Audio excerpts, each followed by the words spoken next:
સમય આપી આપણે ઇન્ડેક્સ અને સ્ટોક્સને આપણે નજર કરી લઈએ બ્રોકરેજ હાઉસીસના રિપોર્ટ પર સહયોગી તૃપ્તિ કપૂરિયા પાસેથી. તૃપ્તિ, શું અપડેટ આવતી દેખાડી રહી છે? બ્રોકરેજ હાઉસીસના રિપોર્ટમાં શું છે ખાસ? ચાંદી, આજે હું શરૂઆત શહેરથી જ કરીશ. તો સૌથી પહેલી આપણે નજર કરીએ આઈટી કંપની કે ફર્સ્ટ સોર્સ પર નોમુરા તરફથી એક રિપોર્ટ આવ્યો છે. અહીંયા આપણી તરફ ન્યુટ્રલ રેટિંગ જોવા મળ્યા છે. અહીંયા લક્ષ્યાંક તેમને ₹200 પ્રતિ શેર કર્યા છે. તેમનું માનવું છે કે કંપનીની સ્ટ્રેટેજી છે તે ખૂબ જ નોંધપાત્ર રીતે આગળ પ્રગતિ કરી રહી છે. તે સાથે તેમનું એ પણ કહેવું છે કે Q4 FY26માં રેવન્યુ જે છે તે $1 બિલિયન તેઓ અપેક્ષા રાખી રહ્યા છે અને મધ્યમ ટર્મ્સમાં ખાસ કરીને એબિટ માર્જિનમાં 15% રહેવાનો પણ તેઓ અંદાજ આપી રહ્યા છે. અને કંપનીની ઓવરઓલ બુક અગર નેટ દેવાની વાત કરશું તો FY24માં તે 600 કરોડની છે. એટલે કે અહીંયા આપણને એક પોઝિટિવ એક બ્રોકરેજ રિપોર્ટ આવતો જોવા મળી રહ્યો છે. ત્યારબાદ નજર કરી લઈએ સુઝલોન એનર્જી પર. અહીં આપણને મોર્ગન સ્ટેનલી તરફથી ઓવરરેટ રેટિંગ આવતા જોવા મળ્યા છે. લક્ષ્યાંક તેમને 580.50 પ્રતિ શેર આપ્યા છે. તેમના મતે એ પ્લાન્ટ્સમાં માફ કરજો, અહીંયા લક્ષ્ય તેમનો ખોટો આવ્યો છે.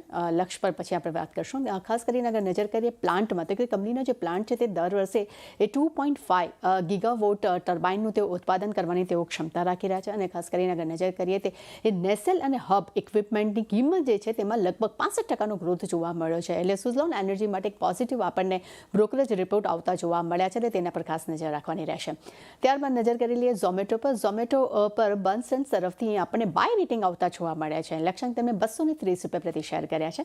તેમનું માનવું છે કે માર્જિનમાં કંપનીમાં સારો એવો સુધારો જોવા મળવાની પણ તેઓ અપેક્ષા રાખી રહ્યા છે. સાથે ROIC ગ્રોથમાં ધીરે ધીરે ગ્રોથ વધવાની પણ તેઓ અપેક્ષા રાખી રહ્યા છે. અને સૌથી અગત્યની વાત છે કે FY25માં ROCAIની ગ્રોથ જે છે તે 9% રહેવાની વાત રાખી રહ્યા છે. ત્યાં FY30 માટે લગભગ તેઓ 35% રહેવાની તેઓ અપેક્ષા રાખી રહ્યા છે. એટલે એક પોઝિટિવ રિપોર્ટ્સ અહીંયા ઝોમેટોનો આવતો જોવા મળી રહ્યો છે. એટલે આજે આ કાઉન્ટર પણ આપણા રડારમાં જોવા મળી શકે છે.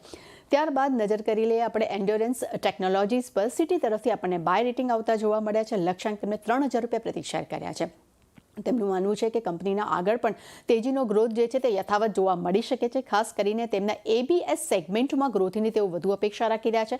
કંપનીની બેલેન્સ શીટ પર પણ તેમની ખાસ નજર છે. તેમનું કહેવું છે કે કંપનીની કુલ બેલેન્સ શીટ જે તે 500 કરોડની કેશ તેઓ ધરાવે છે અને કંપનીની માર્જિન અથવા તો અધિગ્રહણ પણ આવનારા સમયમાં જોવા મળી શકે છે. એટલે અહીંયા પણ એક આપણને પોઝિટિવ રિપોર્ટ જોવા મળી રહ્યા છે.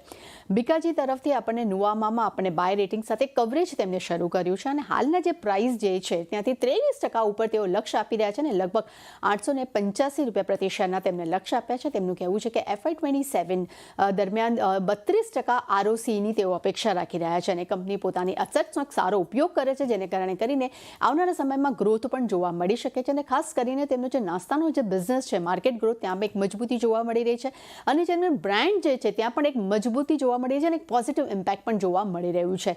એટલે બધા જ બ્રોકરેજ રિપોર્ટ આવ્યા છે, જેમાં ખાસ કરીને આજે ચાંદની ઝોમેટો અને બીકાજી જે તે ખાસ આપણા ફોકસમાં જોવા મળી શકે છે. જી, તો ખાસ કરીને